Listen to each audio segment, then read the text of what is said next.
Now you're on. Okay, guys. Welcome to tonight's meetup.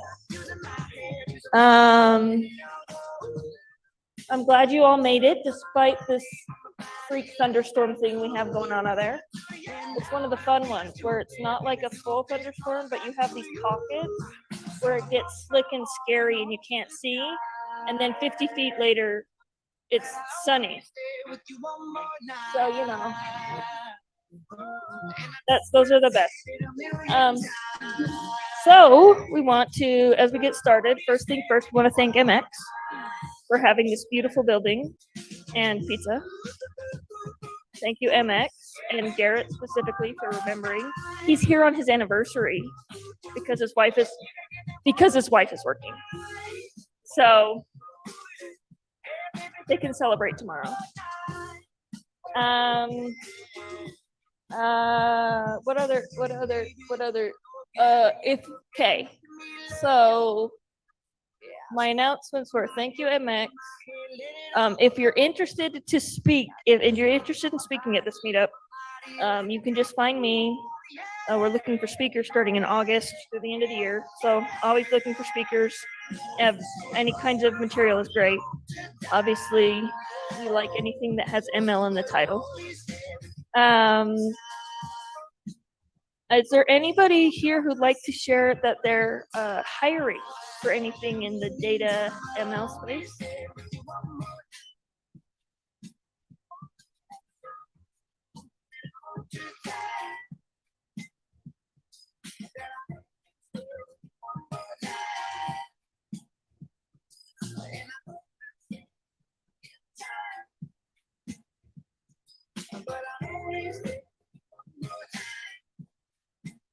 Cool.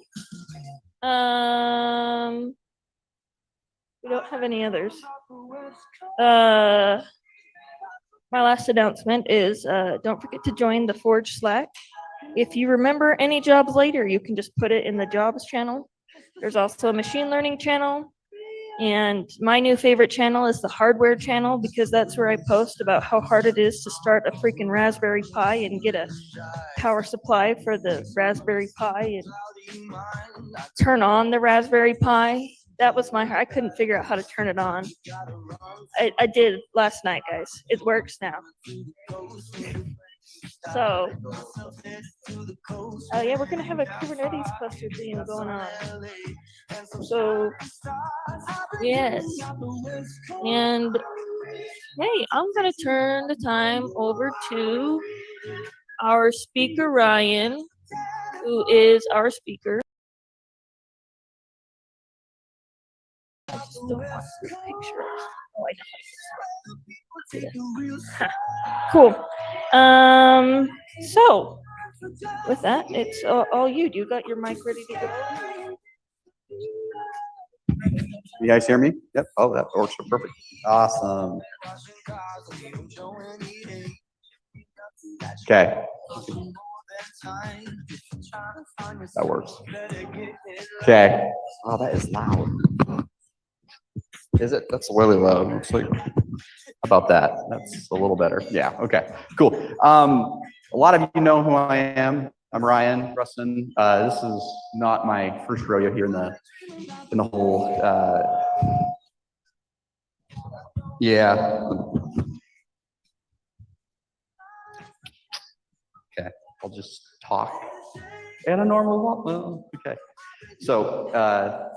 Yeah, I'm really excited to talk about this topic in particular today. Security usually is not a fun topic for a lot of people, but it is something that I think, especially in the ML space, is lacking, I think, in understanding in terms of what it is, especially if you work for a company and you're in public facing in any way, shape, or form with anything you're doing, right? This is probably something that you're concerned about, and especially in a day and age when containers are pretty much the way we do a lot of business. But first, before we get going here, let's have a story, okay? So let's say you're working for whatever company, whoever it is, awesomecompany.co, and you're building a model, some generative AI model, doesn't matter, something cool, right? You're building a model for them, and you're finishing it up, and you are trying to get this thing deployed. So of course, what you're gonna do is you're gonna go through and you're going to put your model into a container, right? To a Docker container, and you wanna ship that model. Finally, right, you get it done, success. You've got it out there, things are working great, you're monitoring it, awesome. And then this guy shows up. So cyber comes along and says, hey, you know, we've noticed a few things about that model you deployed recently, and we'd just like you to take it down, please, because we've noticed some critical vulnerabilities in it. And you're like, wait, what? What vulnerability? What is this? I've never heard of these vulnerabilities. What are these things? And so, right, you're forced to take this model down, and now you've removed it from production, right? It's been blocked because there's problems with it. So hopefully today, by the end of tonight, you'll have a better idea of why this might happen. Has anyone here dealt with container vulnerabilities in their day-to-day job? Yeah, okay. If you work for specific companies, maybe the financial sector, maybe the government sector, maybe in a lot of different things, this is gonna be a concern. So today, where are we headed? Is that still too loud? I feel like it's good, cool. Sounds really loud to me. All right, so where we're headed. So we're gonna talk really, really quickly about containerized applications, right? Where it came from, why we're doing it a lot today. We're gonna talk a little bit about different words that are used when we talk about containers. Why do we also do containerization when we talk about machine learning? Talk about the dreaded CVE, talk about what that word means here. And tools and practices for maintaining these machine learning images. This applies really to anything, any kind of application development, this applies. So let's talk a little bit about where containerized applications came from. So back in 2006, it seems so long ago, right? Not that long ago. So a thing called process containers was launched by Google, right? And they did that to limit or kind of contain the amount of resources that an application would use. Instead of using a traditional VM approach, right, rather than spinning up a machine, they would use, right, these process containers. A couple years later now, Linux containers was born, right? And this was like the first complete implementation of a container manager on any system. Mind you, it still wasn't easy to do this yet, right? Not until PyCon 2013, Santa Cruz did this thing called Docker come out. And then, oh, what is this? And it's funny is at PyCon. But Docker debuts their open source project of containerization, how you can build containerized applications. So not too long after that now, we're like, oh, this is great, containerization, this is awesome. Then the importance of container security kind of starts coming to the surface, right? So now we're talking 7 years ago. And then we start seeing the maturity of certain container tools. Containerd, and RTK becomes part of the CNCF, and Kate's Kubernetes grows up, right? So now that's a thing now. Google's open source that. And now containerizing your applications becomes the gold standard. Great, awesome. So what does this really mean? So this was cool. So 3 years ago, Eric's not here tonight, I was gonna harass him a bit. 3 years ago, Eric gave a really good talk in this speed up about Docker for data scientists. And to this day is one of the best kind of concise explanations of Docker in data science. It's been 3 years since then. And looking back now, it's like, okay, where are we at? This was, if you look again back at the timeline, this was still pretty new, right? In terms of when application development through containerization was coming out to today.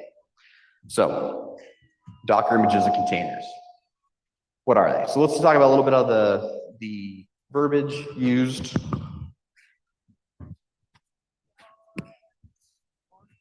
I feel like I'm echoing like crazy. Okay, great, okay. All right, so like an image, is the binary, right? Let's talk about some more. Okay, backtrack here. The lexicon. So an image, when we talk about an image, right, we're talking about the binary specifically that's used as a blueprint for the specific runtime you're trying to deploy. It doesn't become a container until you've taken that image and actually put it into an environment. That is when it's a container.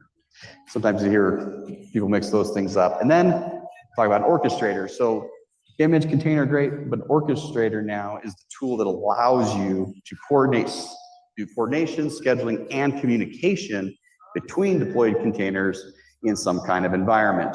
Kubernetes, ECS, examples, Docker Swarm, these are all examples of container orchestrators. Okay, now let's talk about it in the terms of machine learning.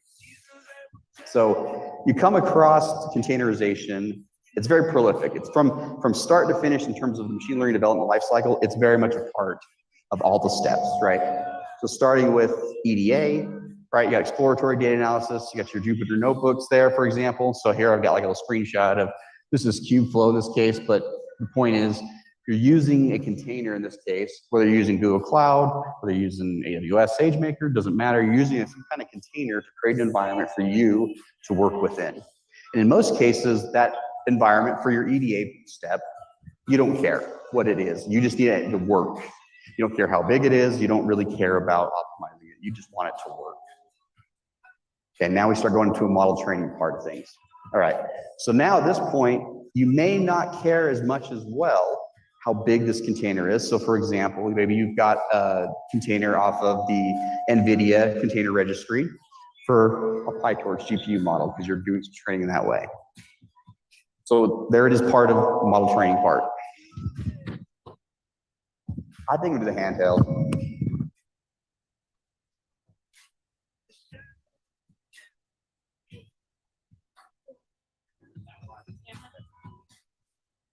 This is better. This, and I can control the volume. This is good. All right. Okay, batch serving. Okay, so then another way you see it is in batch serving.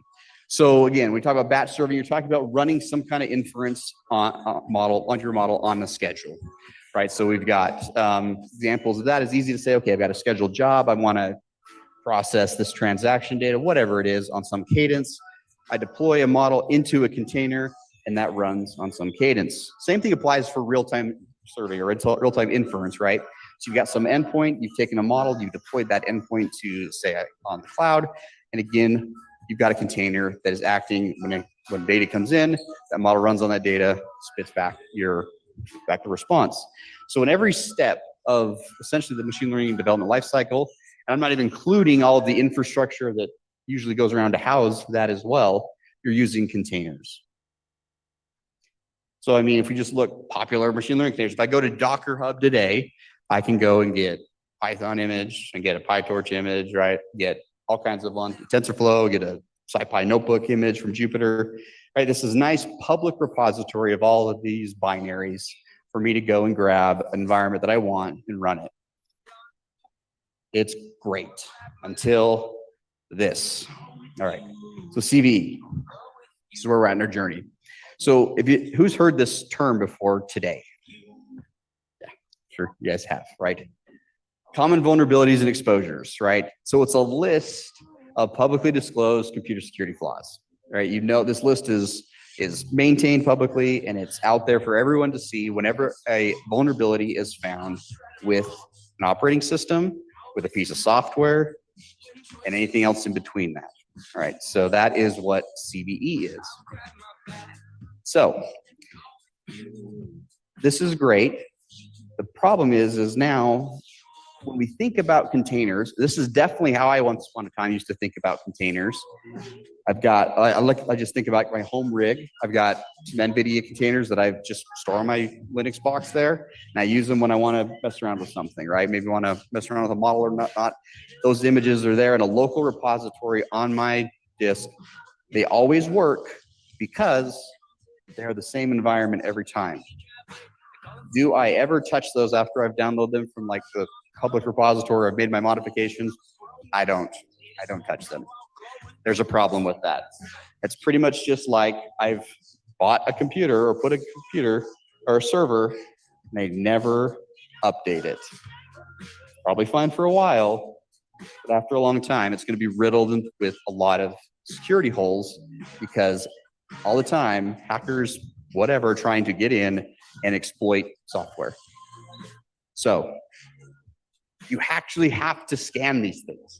So just like you receive an update on your personal computer for, hey, update Mac OS, update Windows, update whatever, update the software, you need to do the same for your containers, but things are a little more tricky in that sense. Because now you're trying to, it's not really that much tricky in the sense, but you've got to deploy it and scan the thing.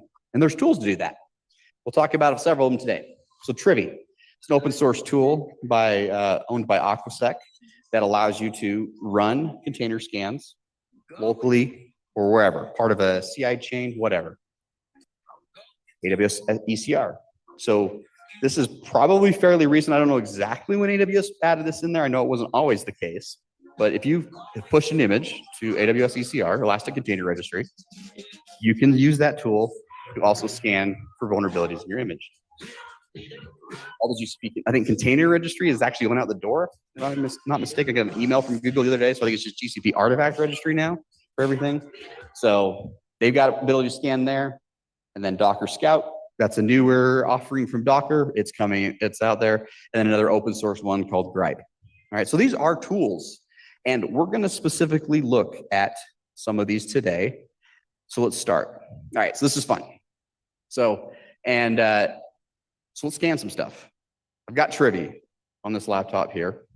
And we're going to go ahead and grab the Python 3.9.16 image from Docker Hub. Public image available. We're going to pull it down, and we're going to scan this thing. And specifically, we're going to be looking for critical, high, and medium, however Trivy determines that, critical, high, and medium vulnerabilities. We'll put the output to a JSON file, then I have a fun little Python script that just parses that, summarizes the information for us. Now, because I know live demos are scary, I just did a GIF. I did this last night, so yes. Oh yeah, and I made a just file to do all these things. I'll show you the repository later. Okay, so first thing, we pull the image down. Trivy does its work here, and then spit out the result. We'll let it play one more time. And the reason why I didn't do this as a live demo is because this database that Trivy is pulling from to scan for vulnerabilities will change every day. So if it worked last night, and we'll see why, and I found vulnerabilities, I could find new vulnerabilities today that would not be part of what I anticipated. So, and then we'd have a fun little time troubleshooting where those came from. But as you can see here, this is the results. Trivy found in the language packages, there's one medium severity vulnerability. There's 19 critical operating system vulnerabilities, 235 high vulnerabilities, and 254 medium. That's from a publicly available image. So that seems like a lot. And so then what do? What do we do with this? How do we fix this? Well, here's the thing. Of all those vulnerabilities, at least from Aquasec's perspective and from the CVE list, only a handful of those are actually fixable, meaning I can actually do something about those, right, today. So we're going to redo our scan. We're going to now add a new flag in there called ignore unfixed. It's just Trivy's part of their CLI, and we'll see what happens then. So again, I run my little just file here. It's got the commands built in. Pull down the Docker image. Trivy goes through and scans it. Comes out quite a bit better. Okay. So, well, before it was a lot. Now, not so much. We still have a medium language package. I mean, that's a problem with some of the software installed here on the image, likely Python. OS package is high, only 9 now, better than the 230 whatever it was before. And medium 2. So things are looking better already. But how do we fix them? So in theory, if these are fixable, meaning that there has been a fix published and it's been added to the CVEs, the container, right, the publicly available vulnerability lists that are there, I should just actually be able to do an operating system upgrade and hopefully remediate those vulnerabilities. So first we need to start with the operating system. We'll start with the operating system vulns. So in this case, we'll pull we'll just create a really simple Docker file. We're going to pull down their Python image. We're going to just run an update and install all those updates on that image and see what happens. So new just file, it does go and run the Docker build, which was already cached, so it went really fast. On my laptop, came through. What do we see? All of the operating system vulnerabilities that are fixable are gone. So that's nice.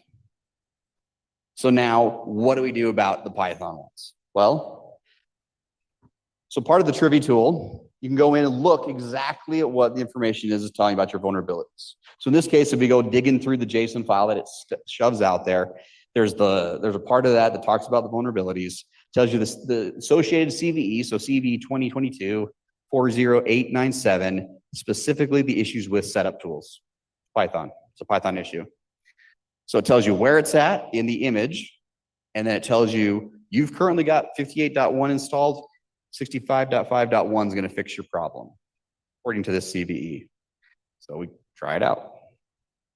So we'll make a quick modification to our Docker file. We'll pull from Python, we'll update this operating system, and we'll go ahead and just, for this case, we'll go ahead and fix the version of setup tools so that we actually see what happens there. And I wish I could tell you this is going to be really exciting. It's not, because it's all gone now. What's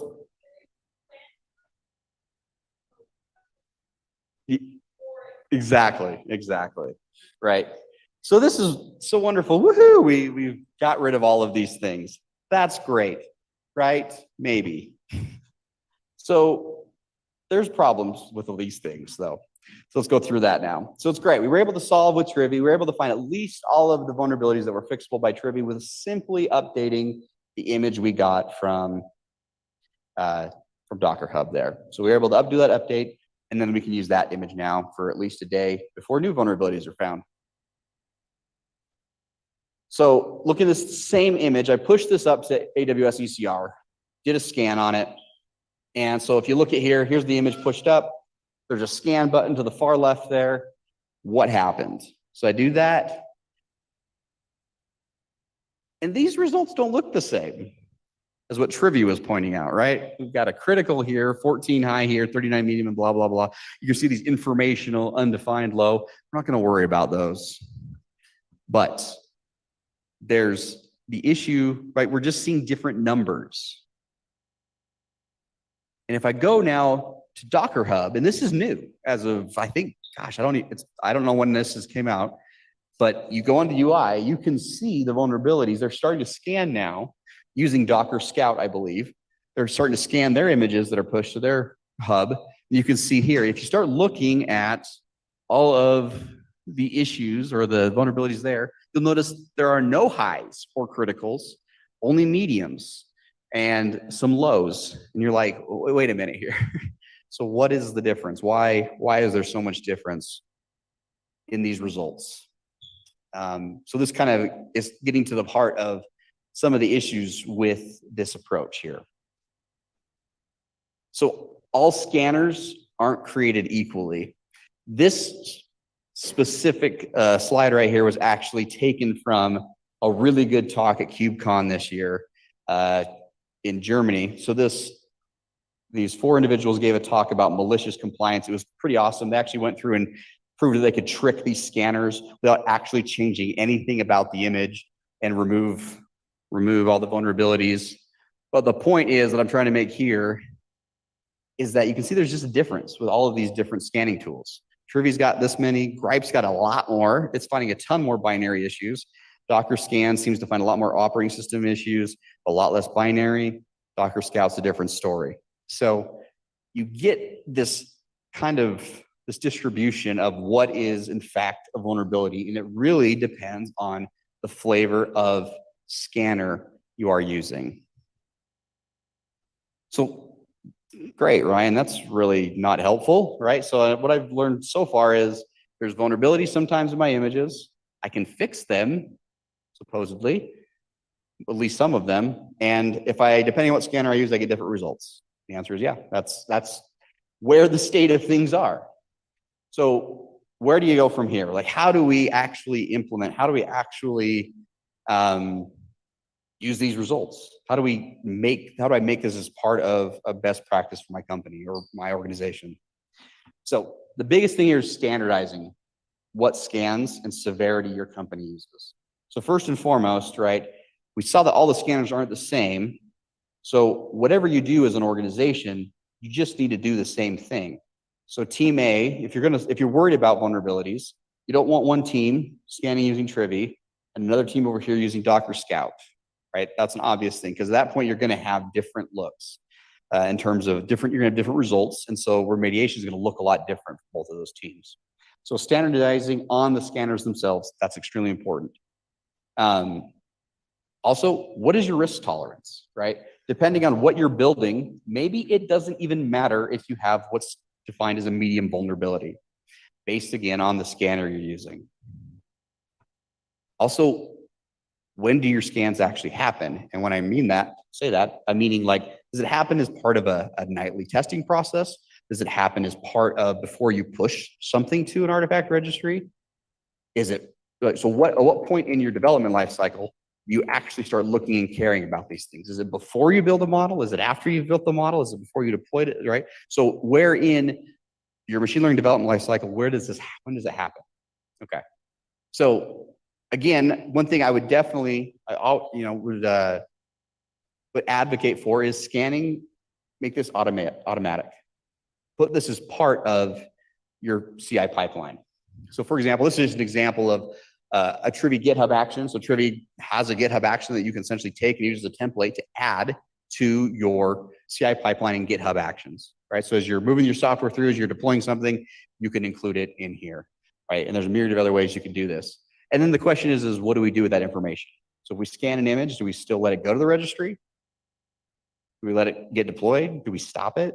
Do we break, do we stop the deployment and then start over? So those are some other things, but again, automate it. So it's not something you have to think about later on.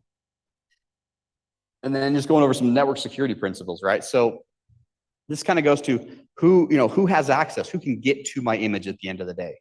If this is an image that's hosting a model and it's on the back end of your cluster and there's only one other, let's say, container that can access this, maybe it's not much of a concern, right? So again, you want to look at things like security groups, right? How are you controlling traffic to those instances? And a lot of this is from an AWS perspective, but it doesn't really matter. It applies to pretty much anywhere you're deploying these types of things. What about your network access control list, right?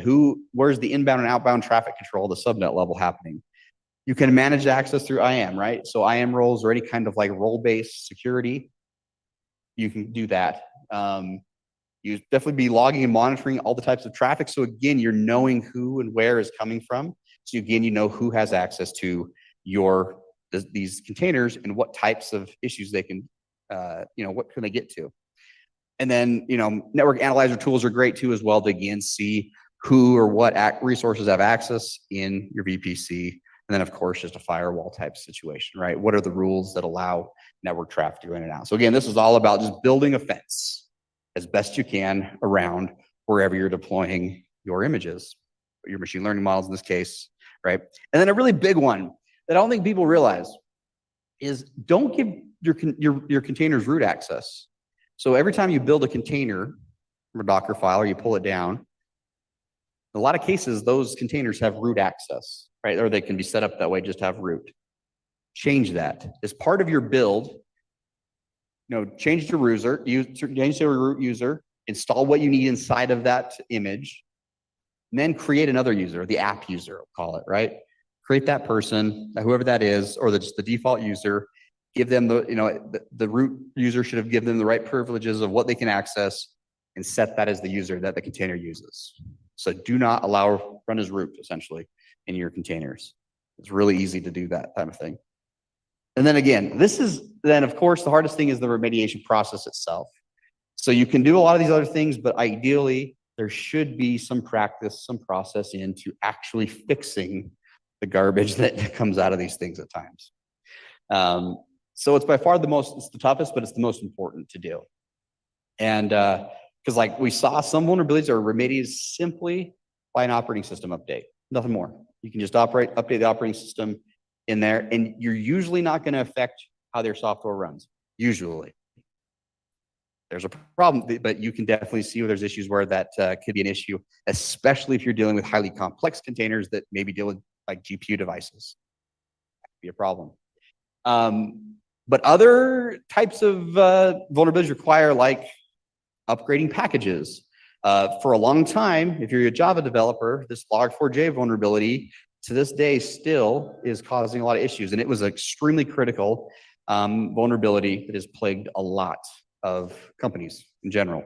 Right? So in this case, you actually have to mitigate this thing at a package level. And in a lot of cases, it was just you could upgrade and get over it.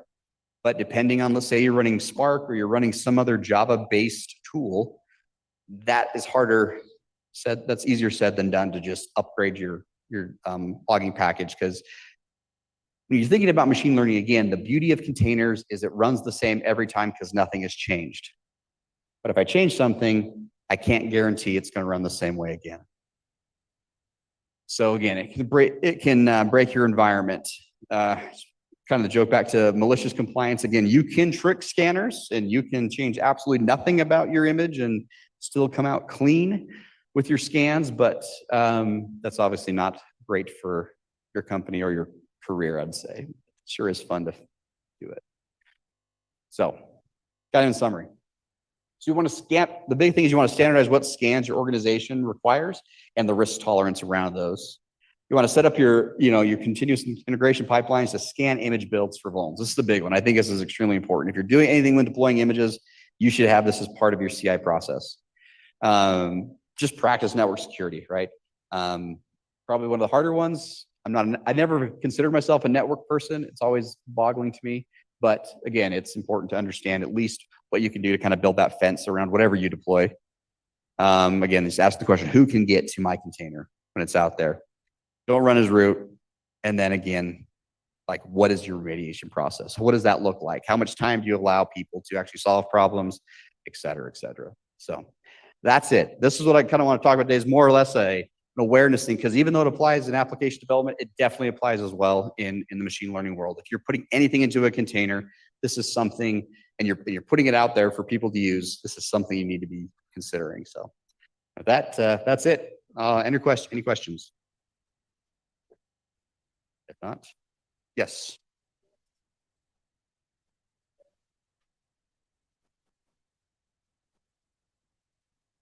Okay, so the question is, so there's a bunch of machine learning containers that exist that have unfixable vulns in them, right? Yes. The answer is yes, that's true. The reality is, if we think about open source is great, right? Open source provides a lot of tooling, but it also comes with that like two-edged sword, because if I'm an open source developer and I'm putting stuff out there for the public to use, do I really care about the security practice around that? Probably not. That's not the fun part of the job. The fun part is building the tool that people are going to use that help you get your job done. It's not the scanning process. It's not the vulnerability maintaining it. Because the sad thing is like, once I push that image to the Docker repository, I have to continually update that now if I want to keep remediating vulns. But in the unfixable case, yeah, I mean, your computer today has a bunch of vulnerabilities on it that are also unfixable. So that's just the world we live in. However, if you really were into that, or only that, you would be very involved in trying to fix those issues. But as you can see in that first scan, right, it's a lot. I won't even go back to it. It's hundreds just in that Python image, right? So, any other questions? That answer? Yeah, good. Okay, yeah. I got another microphone. There's a bunch over here. So, what's that? Oh, mics, please. We can do that to make it easier if you want. But our security team, like, we've been doing a bunch of like migration from our legacy platform to Kubernetes, and none of that's like strictly machine learning specific, but container security is really hard. That goes without saying. But someone made the analogy or shared the analogy to me. They said, like, containers are great, but the way we treat containers today is the equivalent of like when you would search like movie download, and it's like like movie.exe, and you just like open that up trustingly. I mean, that's the way we treat containers, and we need to not think of it that way. Like we need to see the dark side of it, but also then leverage the power of containers.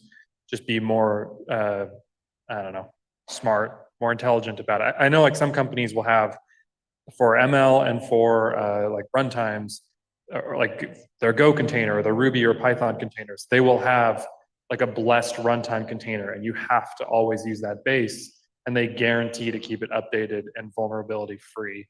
But even then, it still requires a lot of work. Yeah.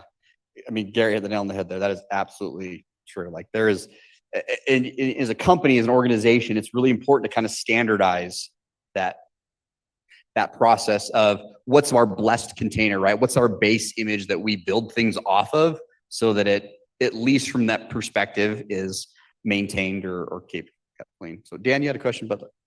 Yeah. Wait. Oh wait, Mike. Wait for the mic. Yeah, awesome. First a comment. So closed source stuff has vulnerabilities too. You just don't know about it as much. So that's Point, yeah. that's also there. Other question. So your CI and testing, wanted you maybe to talk about that. Like, if you're doing updates, and especially if that's automated, how do you test and stuff to catch like issues with your software? Yeah, that's a really good question. A really hard question to kind of think around. But the question is about right. How if I'm testing, if I've got testing for vulnerabilities as part of my CI process, how then, if something is a problem or not, how do I know that I've, once I fix the vulnerabilities, how do I know my software still works the way I expect it to? Because that's you gotta close that loop actually. So that's hard. How, depending on how you're doing that, it depends on what environment you're running on. But you got to have that last step to close the loop. So you scan an image, you find a bunch of vulnerabilities, you then go out and maybe you have an automated process to remediate those. Great, it runs an update. Maybe there's something smart process there, or you manually update it, you rerun it through. Great, it passes the vulnerability check. What is the other thing you have to do, right? So unit tests should be part of that process, right? So make sure your code in there still works. But then also, what about the integration side of things? Do you know, like if it's a model in there, there should be a set series of tests that would be an integration test that tests, does this model still do exactly what I expect it to? At least in some of the use cases that I've tested before. So I don't know if that's where you're going at, Dan, but that's exactly, you got to close the loop there. So once you fix the vulnerabilities, does the software still run the way I expect it? And sometimes it doesn't. And that's when decisions have to be made at an organization level. Is how important is this software I'm trying to deploy, this model I'm trying to deploy, versus how much risk tolerance can we accept, right? And so there's a trade-off there. But good one. Question. Yeah.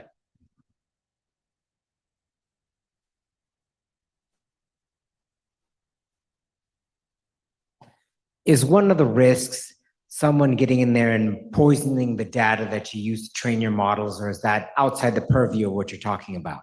That's a good question. So, I mean, that potentially is. Now, usually you're not storing any sort of data inside the container itself, right? The container is just a runtime that has your model in it, right? You're feeding data into it, and then you're collecting that output. The issue is if, for example, if someone was able to get into your environment, they can get into that container. And if, like, for example, if it's running as root, I now have a lot of control on whatever I'm deployed on, whatever platform I'm on, right? I can now start accessing potentially other things that I'm not supposed to get to. If your model is like public facing, or you have an endpoint that's public facing, right? Depending on, again, your network security and the vulnerabilities that are inside that container, you potentially have created a doorway into your environment, right? From the outside in. So the big issue is not so much the data, it's more or less you're giving, in order for stuff to work on a network, you have to literally poke holes in the network. So the question is with those holes, how big are they? How do I protect against them? And what do they allow people to do if they do get through? And that's the big thing, is if someone gets through, what can they do? That's the risk. Good question. Anything else? Dan's got another one. I'll go again. So One thing that comes to mind is containers often work with other containers. Yeah. You got sidecars and you've got loggers and stuff like that. Do you ever run into the problem where you update one and it doesn't work with, like, the containers don't work together? Yeah, so that's a good question. So you see this a lot on a Kubernetes platform, where if you think about a Kubernetes, how right, you put pods hold containers, right? They're small, so the containers go inside these pods. And like Dan pointed out, you might have a pod that has, you know, your main application in it, but it has this little sidecar container, it's called, that's literally just logging things from the main one, right? It's putting it out somewhere. So let's say you have that main application container, and maybe that sidecar container, you actually don't have direct control of it because it's part of maybe whatever open source software you might be deployed or using. So what happens when you make an update and all of a sudden now this container that it's supposed to communicate with, or maybe it's just another database container, whatever, breaks, right? You definitely see that issue.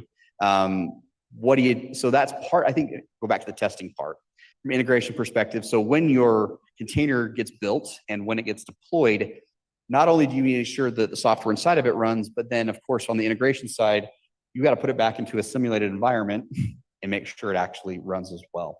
So I think at that point, that's where it's really important to have your sort of QA, your dev QA type environments where things are replicated before they actually end up to a production environment to test that. So that's what I'd say. That's one of the ways I've seen it. It's not, again, it's a lot of hoops to jump through, right? It's not easy to do it. But yeah, it's a good one. Matt, yeah. Like Chris Scott. Hey, man. I want to hear more about solid model integration testing. I haven't seen a whole lot of really great strategies. Do you have any recommendations? Man, that's a good question. I'm going to say, like, I won't consider myself an expert at that. That's hard. I'm gonna flounder here a bit because I think there's a million things come to mind, right? The model type, right? You're building, the data type you're doing. Where is this model deployed? What type of environment?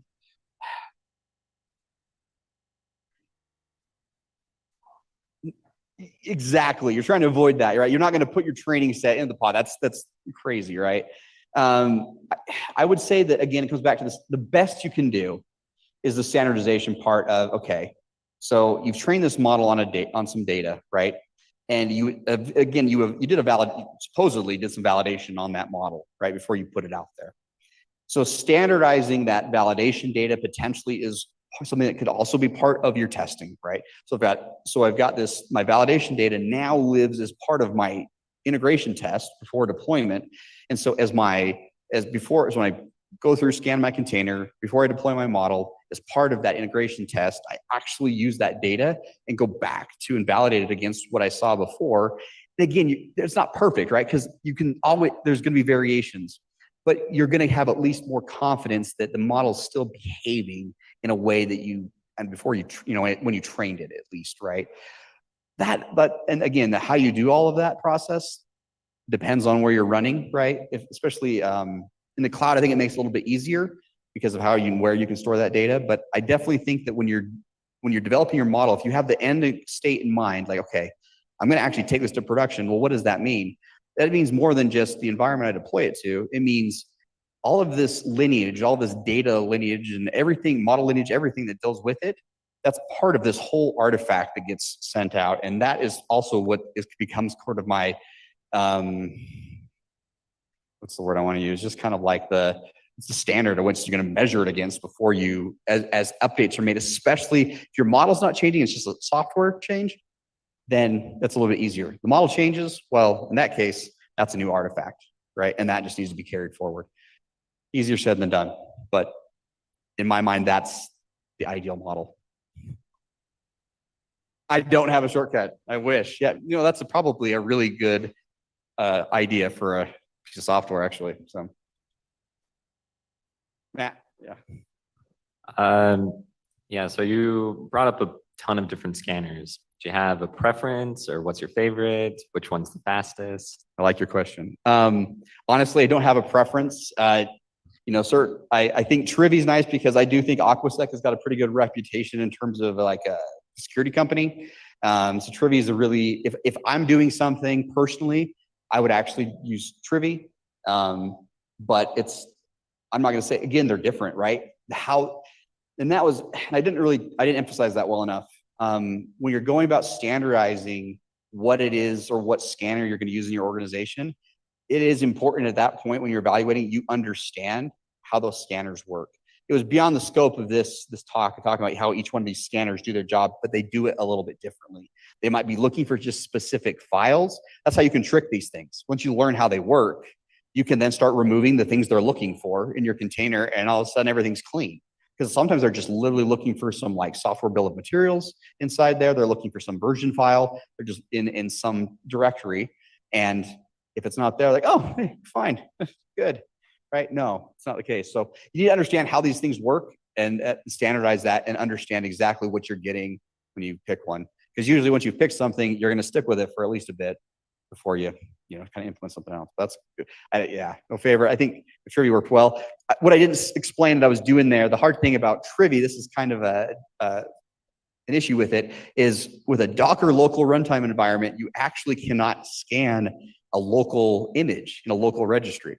So I actually had to, I didn't show it there, but in the just file, I had to actually pull down their image, update the database, tell it, and then scan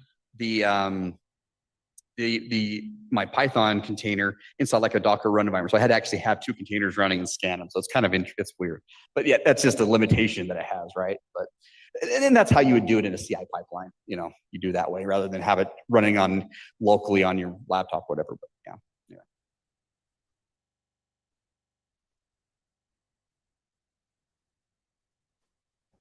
No questions? Okay, let's give him a big ol' round of applause. Thank you, everybody.